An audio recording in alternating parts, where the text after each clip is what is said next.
to May's session of the WCEG Network on the WCEG Talk Radio. We are the worldwide community empowerment group where we speak life into the community. I am Dr. Dolapo Babalola. I go by Dr. Babs. I am a physician and the founder of Living at Your Finest Wellness, which is a holistic direct primary care practice in Marietta, Georgia. I get the privilege to practice comprehensive, patient-centered, and personalized healthcare services for individuals and families.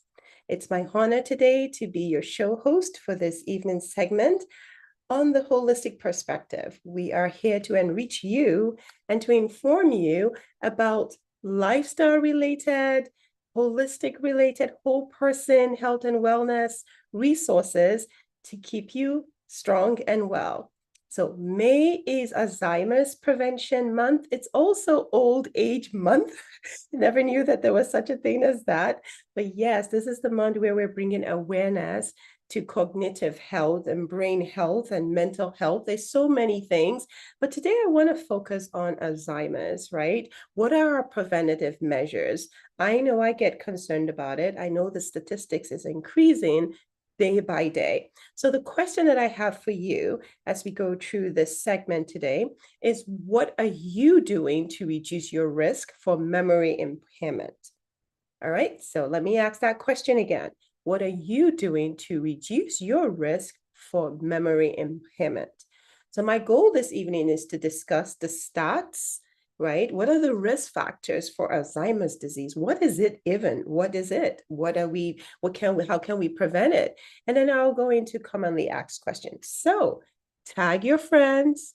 Thank you if you're already showing up, if you're watching this in a replay, but please tag your friends, share with your neighbors. I want you to stay updated with all the great things that we provide on the WCEG network. We are live on all social media online streams, right? Just name it. The YouTube channel, IG, Facebook, Twitter, even the radio network. We also have an app, a mobile app, a free mobile app. So stay connected with us, right? We are here to make meaningful impact. So we appreciate your time and your support in spreading the word about this amazing organization. So before I get started, though, I have two important announcements. The information shared here on this talk radio is not necessarily intended as medical advice. So not at all. I'm not previewed to your individual situation. It's just general information to empower you and enrich you so that you know how to, bring these issues to your primary care doctor. And then the second thing is my views, any of the co-hosts, it's not necessarily the views of the WCEG Network Radio. So just wanted to get that out of the way. And I like to start with a proverb or an adage or a quote that I always like to start off before we get into the show, and it's all tailored around the topic. So today's quote is, "The brain is a muscle that can move the world." Yeah. So the brain is a muscle that can move the world. So muscle is movement, right? Muscle is longevity. So the brain is a powerhouse. And that was by Stephen King. So bear that in mind. There's a lot that we can do with our brain, but if we don't use it, we're going to lose it. All right, so let's get started. First and foremost, let's start with what Alzheimer's disease is. You've probably heard it before and you're wondering, what is it? Okay, maybe memory issues, but just so that you know, it's a progressive form of dementia, right? And in a broader term, it negatively affects the memory, the thinking, and behavior. And unfortunately, Alzheimer's in the past, it was 65 and above that were at risk, but now we're finding that it's even occurring much early in the 30s, 40s, 50s. Younger onset of Alzheimer's is becoming more rampant, right? And we need to do something about this because doesn't look good at all. And so the important Alzheimer's fact to ensure that we are all conversant is that when we talk about Alzheimer's and dementia, they're not the same thing. Alzheimer's disease is a type of dementia. There are different types of dementia diseases, but Alzheimer's is a type, all right? And it's gradual. It can affect not just behavior, it can affect memory. There's so many things that occur. And again, 65 is when you typically see it, but recently we've been seeing that it starts much early. There's not one particular thing that we say can lead to Alzheimer's disease. It's multiple things, right? And the symptoms, as I already mentioned, memory loss, trouble focusing, trouble with speech. It can decrease your judgment. It can affect your hygiene, your personality. There's all these things that gradually worsens, and there's several stages. So it could be as simple as just not remembering short-term memory, and it can advance to not even knowing where your keys are. I know that sometimes when I can't find my key, I'm like, oh my God, what's going on with my brain? What's going on? And I'm sure probably you might know somebody that has had memory issues or personality or withdrawing from friends and neighbors. So it's a cascade of symptoms that tend to occur. So the commonly asked question, how do you diagnose it? If just because you can't remember does not mean you have Alzheimer's, how then do you diagnose Alzheimer's? So the important thing is to find out what are the risk factors, right? So risk factors, just certainly genetics is one, but genetics is not everything. It's pretty much lifestyle, also lifestyle. So we've heard, and I've mentioned it on this segment on the holistic perspective time and time again, that our genetics can really just give you an insight to what we're at risk at, but the environment and the lifestyle is what tailors the manifestation of those genes.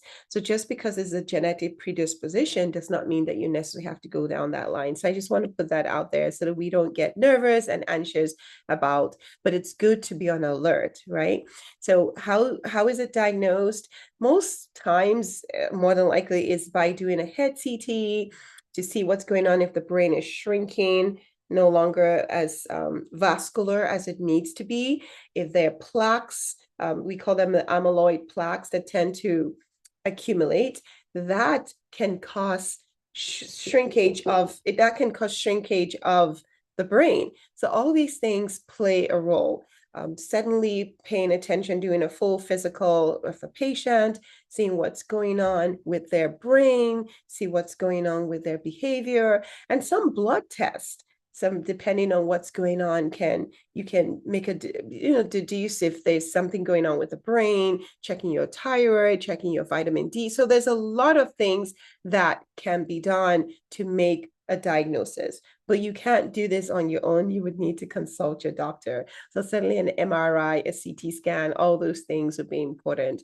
Some genes, you can check for genes.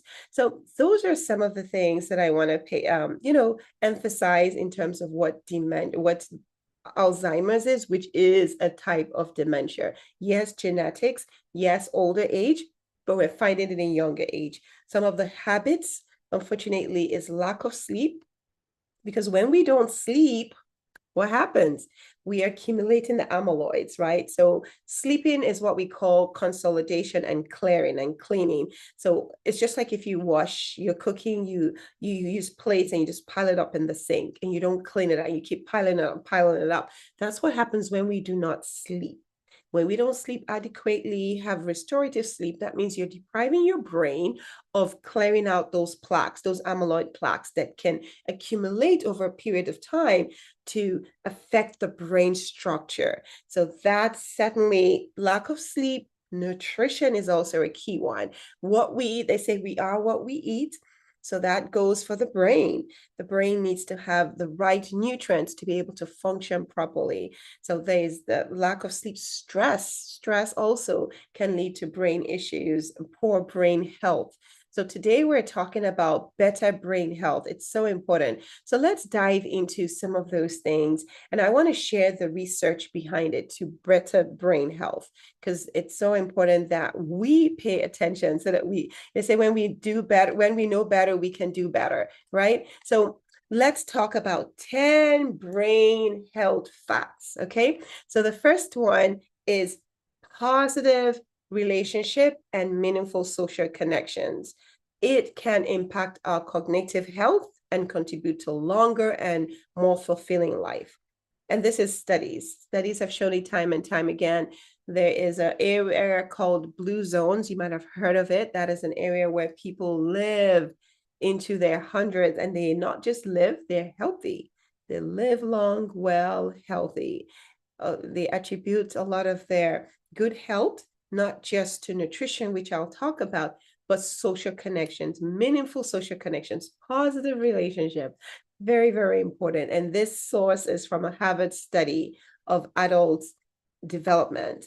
So very important that we engage with one another. Now, you can be an introvert, but still have meaningful relationships. It doesn't mean that you have to be everywhere doing everything. It's just having those meaningful relationships that would help to promote cognitive health. 2, exercise. I'm sure you knew I was going to go there, right? Exercise plays a crucial role in developing a healthy and resilient brain. Why? Because of the blood flow, because of the mental health. This month is mental health awareness. So mental health is so key. Just as our physical health matters, our mental health matters. Even if we're healthy physically, but if our brain is not working as well as it should, it's going to affect everything. So in terms of exercise, it plays a crucial role in developing a healthy and resilient brain. It definitely mitigates just the impact of negative factors. So with exercise, you have the feel-good hormones, you have the increased blood flow, you have the muscle stability. There's a lot of benefits. And when I say exercise, I don't want you to be afraid of, that it has to be 1 hour or 2 hours in the gym. Pretty much what I'm talking about is just any form of movement. Any form of movement is better than no movement.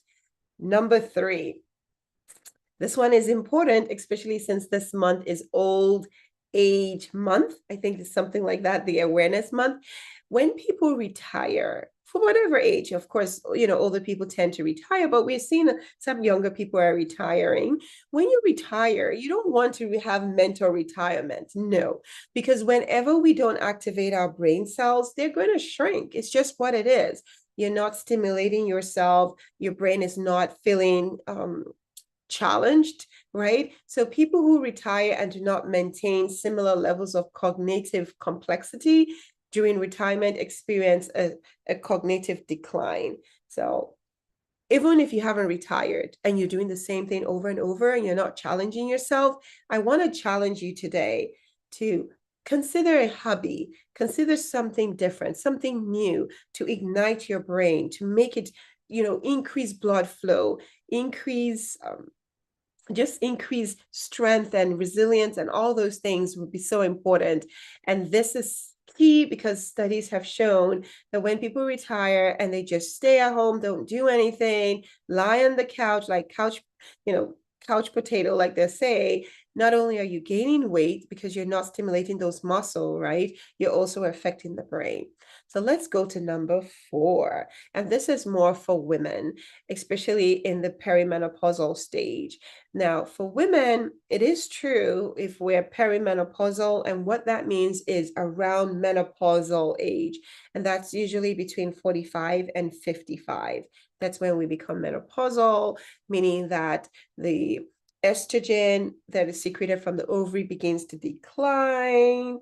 And then we have a lot of changes that occur in the body. Menopause is just pretty much one day where after 12 months of not seeing your cycle, you're 12 months free of having a cycle, then you become menopausal, and then you become postmenopausal. So that means after menopause. A lot of changes happen, a lot of hormonal things happen, the estrogen effect on the brain, all those things are things for us to be very mindful. So even more so for women, of course for men too, but we need to be aware of that psychological and neurological transition phase for us. So more so here, we have to have a healthy lifestyle that can, all the changes that is going on in the hormone. If we have a healthy lifestyle in terms of nutrition, exercise, sleep, all of that, it will help to negate all the transitions, all the things that occur all together. All right, so that's so important. Number 5, oh goodness, now we're going to talk about our health, right? We're going to talk about foods and what we eat.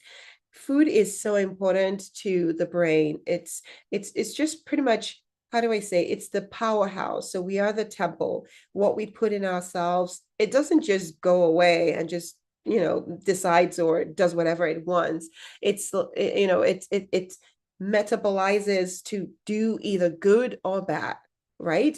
And you might not immediately see the effect because the body is very forgiving, but it is taking a toll on the body. So having said that, we need to prioritize healthy foods that have been shown to help with the brain health. And things like the bigger, like the micronutrients, which is carbs, protein, and healthy fats, right? So important. And the micro, that's the smaller ones, the minerals and the vitamins. So things like B complex, so good for the brain. Vitamin D, sunlight, excellent for the brain, immune system.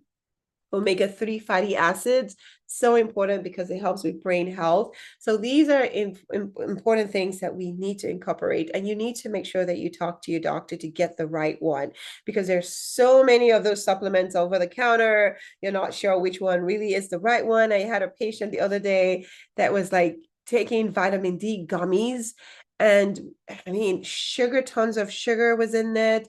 It didn't even have the amount that was necessary for the requirement based on the levels. So as much as I'm encouraging you to definitely ensure that you eat nutrient-rich foods, you want to be very careful with the supplements that you're getting the right one. Again, as the word implies, it's supplement. It doesn't mean it's the main source. Okay, number 6, we also need to be very mindful of our diet, what we're eating. So I talked about supplements, but the diet and the foods, the specific nutrients that play a significant role in brain health, we need to combine all of that. So fruits and veggies, very important because it has phytonutrients, antioxidants, anti-inflammatory. So we want to increase more of those and decrease inflammatory foods. My biggest nutrient dense foods are the fruits, the veggies. I talk about beans and legumes because they're fiber-rich foods and they're very good for the brain health.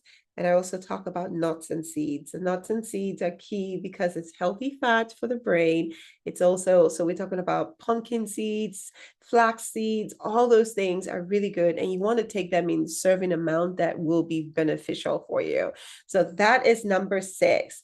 Now, moving on to number 7, you guessed it. We haven't talked about it yet. So if you were thinking sleep, I'm going to say it again. Sleep is so crucial for brain health. I know that when I don't have a good night rest, I am forgetting things. I am not at my A game. So I know we are high professionals and we want to always skip on sleep because we have a lot to do. I am guilty, but I tell you the truth, we need to make an effort not to live a life of not sleeping because it will catch up. It will catch up. The reason why I already alluded to it, when we don't sleep, we have a buildup of amyloid, which is around the brain. And if it's not cleared and cleaned out, it constricts the brain. And it causes, of course, it will affect the amount of blood flow to the brain. In long term, it can cause all those memory decline. So untreated sleep disorders, things like sleep apnea, very important, restless leg syndrome, all of these increase the risk of Alzheimer's. So we definitely need to get it treated. Sleep apnea is just people that can't sleep effectively at night. So they're, the narrow neck mass because of for whatever reason, and then it obstructs their sleep and they wake up suddenly. So that needs to be diagnosed properly and treated properly. So sleep, and sometimes we're the ones that stay in our way. So it might not be restless leg syndrome, it might not be sleep apnea, but maybe we're just on our phone, we're browsing through our phone, we're doing, burning the midnight oil. So we definitely need to just prioritize our sleep so that we can decrease the risk of Alzheimer's. All right. Now, 8, stress. We live in a stressful world. If it's not our own stress, it's stress from around us. And so we need to protect our space. And as much as we can't get rid of stress, we can manage the way we respond to it. And the best way that I will say, because I've suffered from stress issues and its complications, and I've learned not to get to the place where I'm so high up here and it's so difficult to come down. So it's a daily and a conscious effort to stay the affirmations, the deep breathing, the journaling, all the things that will minimize my stress levels. Because if we're stressed, we're increasing cortisol levels, and cortisol is not healthy over a period of time. It can constrict the brain, it can cause fat deposition. So there's a lot of things that can go on if we have stress levels high persistently. Now, we do need the cortisol. It's good, the adrenaline. It's good to get us to do the things we need to do, but we're not supposed to stay in a stressed environment continuously. So that is another one. And then suddenly the last two that I want to share is our health markers. Have you seen the doctor this year? Can you imagine it's already May? Before you know it, it'll be June, and we'll be getting into the second half of the year. So the question is, if you haven't seen your doctor in the last 1 year, do you know what your blood pressure is? Do you know what your cholesterol is? Do you know what your sugar is? So if you haven't done those, you need to check those numbers. You need to know what they are, because they work together. They don't work in isolation. So if your brain, if your cholesterol is high, but yet you're sleeping well and all of that, yes, you're doing well on one aspect, but are you affecting the other aspects of your body, of your whole health? So you really want to make sure that you have the whole picture. As a comprehensive whole person approach. So you want to check in with your doctor, know what your numbers are, see what you can do to improve your overall health. So those are the things that I want to mention. I've mentioned 10, right? I've given you quite a bit of things to think about. Reduce your stress, anxiety. I talked about your nutrients, your food, your vitamins. Talked about sleep, right? All these things are so important to ensure that you have strong brain health. Now, there is a checklist that I would like to share, and I'll put that in the chat box so that you can do this assessment, see if how you're doing. It's just 3 minutes. I took it myself, and let me see if I can put it here. Yes, I took it myself, and it was very, very helpful. Very helpful.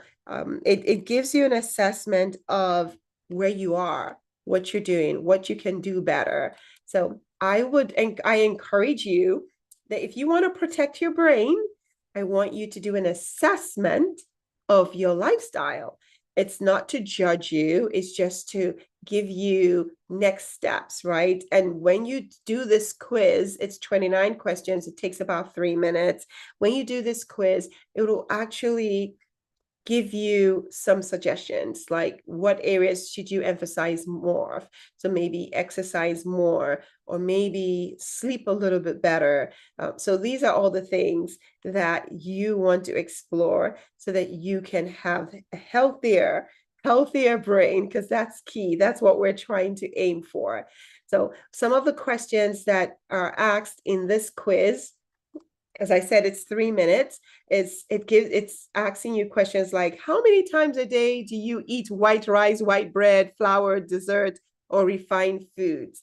As you've already guessed, those foods have no nutritional value.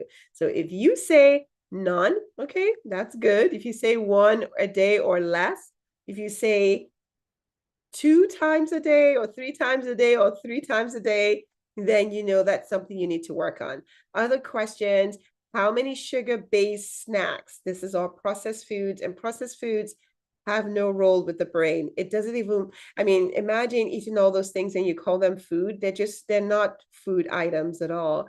It's not digested and not processed properly. So you're still feeling hungry. That means you're depriving your brain of nutrients, and the brain needs nutrients to grow, like the healthy fats. The days where we used to think that fat was bad for the brain, that's not true. It's healthy fat. Unhealthy fat would be the hydrogenated oils, right? The seed oils. So, and that is all found in baked goods, unless you're making your own snacks at home. All this, it's just unfortunate because I'm a sweet tooth, so I'm guilty. All those are unhealthy oils.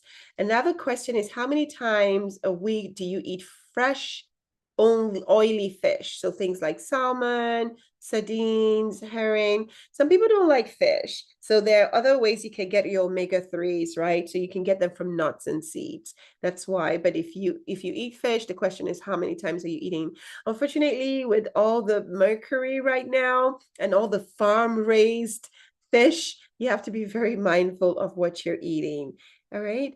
Another question is, do you take a fish oil supplement that contains omega-3 DHA?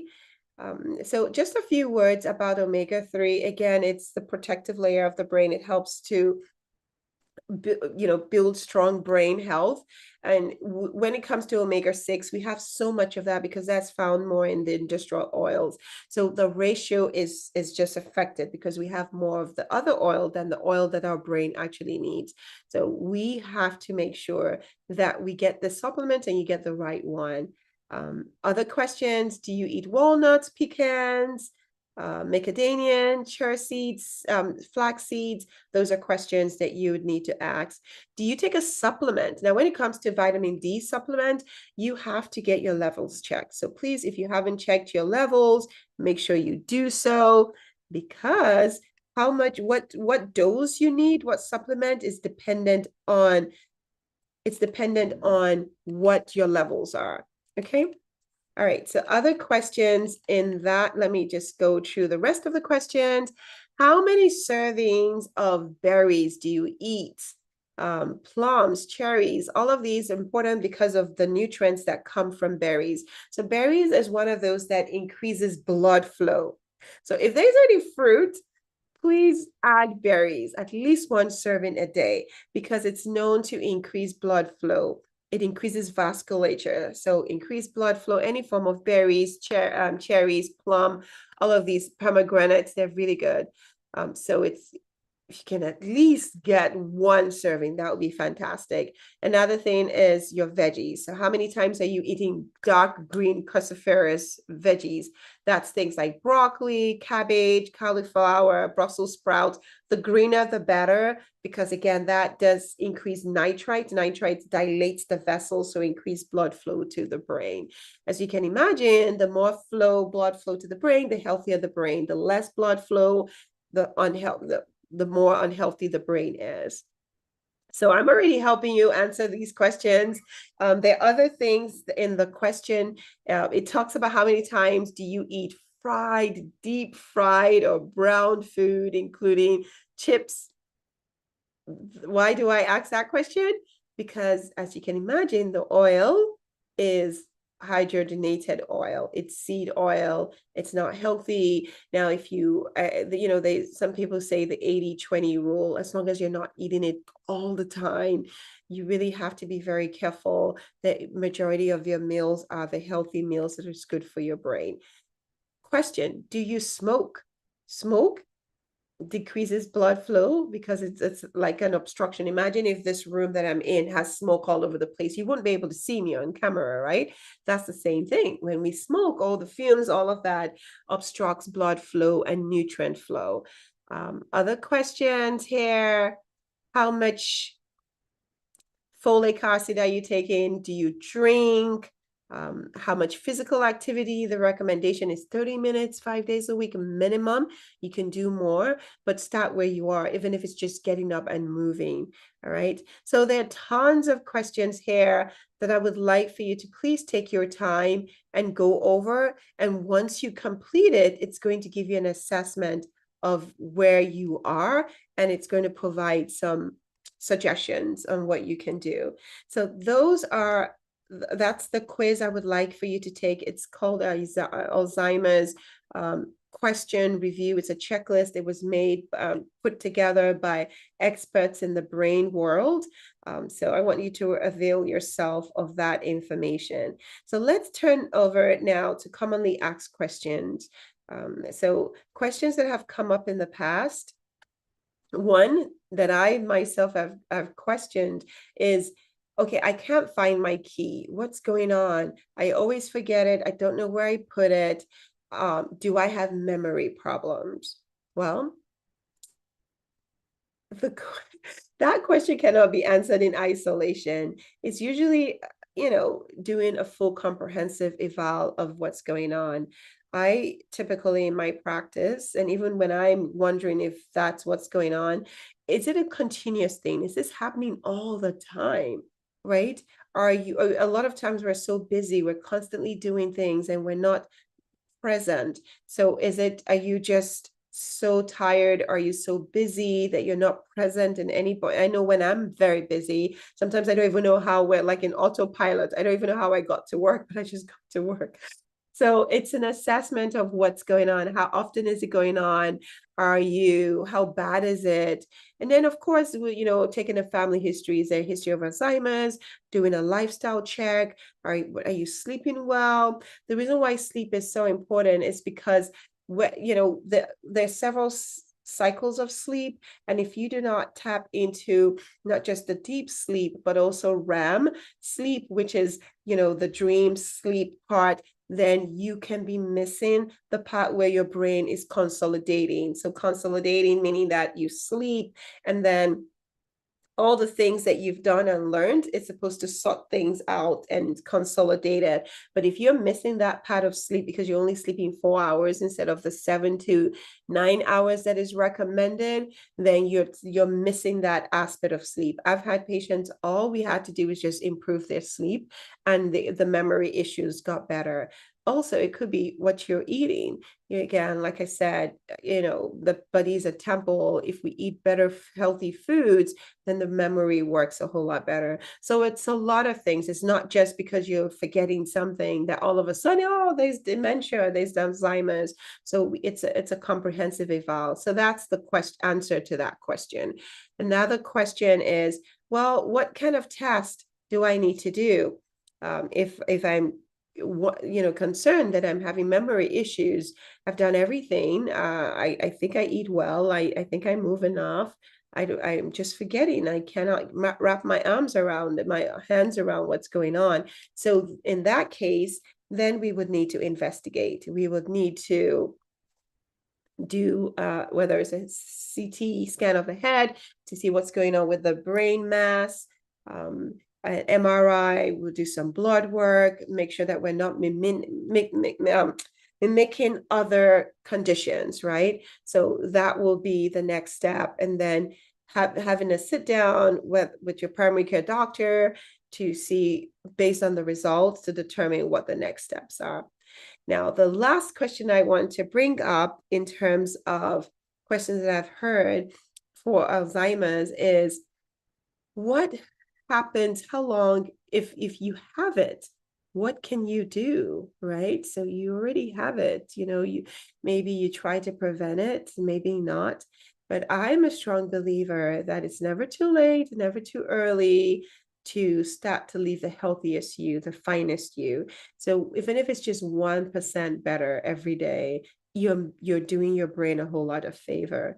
So the question is, I do have a family member that the cognitive decline has already began. What can we do? Well, then just do an inventory of what they're eating, what they're doing, and improve on it, right? There are medications, but most times medications are, because of all the side effects, they tend to use them when it's needed, when it's absolutely needed, right? So it's a lot of support care for patients that already have Alzheimer's, right? So there's a whole support system that is required, not just for the caretaker, but the caregiver, everyone. It's a support group. So, but my message here is, yes, if it's already begun and it's been concluded that that's what it is, confirmed diagnosis, then you can still prevent the progression. You can still prevent the worsening of Alzheimer's disease. So those are my 3 commonly asked questions and the way that I respond to them. So I hope that this has been helpful for you. It's very important that we get educated and we get empowered and know, with all the information that is on the internet, that we don't get lost in the midst of all the the information, and we stay informed and we do our own part. So as we come to a wrap, I want to empower you to take excellent care of your brain. In my opinion, it's one of the valuable organs that we have. It's a remarkable organ. So, and when we take care of our brain, we take care of every part of our bodies. When we take care of every part of our organ body, it takes care of the brain as well. So I am Dr. Babs, your host for the Holistic Perspective Show. I want to thank you for joining me today, learning about your brain, learning how you can keep it healthy and strong. The question again I ask is, now that you've heard, what are you going to do about it, right? What is the low-hanging fruit? Certainly you can't do them all at the same time, but what are you going to do to prevent cognitive decline? I know that I'm going to continue to work on my sleep. I'm going to make sure that I move more. Those are some things that I'm going to do, because my brain is me. It's my memory, it's my personality, it's my joy, it's my experience, and we want to keep it strong for a very long time to come. So I hope this is valuable for you. I want you to know that you deserve to live at your finest always. And, this is our last episode for the season, and we will be on summer break and we'll return again in September. So I want to just encourage you to be safe, stay strong, and do whatever it is that you can to just stay healthy. So I leave you with this nugget. It's another quote that I love quite a bit. It says, "Fill your brain with giant dreams, so it has no space for petty pursuits." I thought that was really cool. Fill it with giant dreams. And, when you do that, you're developing good neurons, right? You're developing new neurons. The brain continue. I mean, it's what we call plus the brain is plastic. It can mold. You can mold it and reform and develop new neurons. So it's not rigid where things can get better. Even for the older, I know my mom, she's 74, going on 75. I know that she just wrote a book and it's really helped her to ignite her memory. She used to be really worried about her memory, but she's doing really well after she wrote a book about her life journey. And so do find something that would motivate you, give you new hopes. Volunteer. It's a selfish act. You're giving back, but you're helping yourself back in return. So there's so much that you can do. So when you fill your brain with great dreams, there's no space for petty pursuits. Because when we harbor petty pursuits, it's stressful and it prevents the brain from, meeting its full potential. So that nugget is from Robin Sharma. So I hope this has been helpful. I look forward to seeing you back next season in September. So until then, have a fabulous summer. Take care and God bless.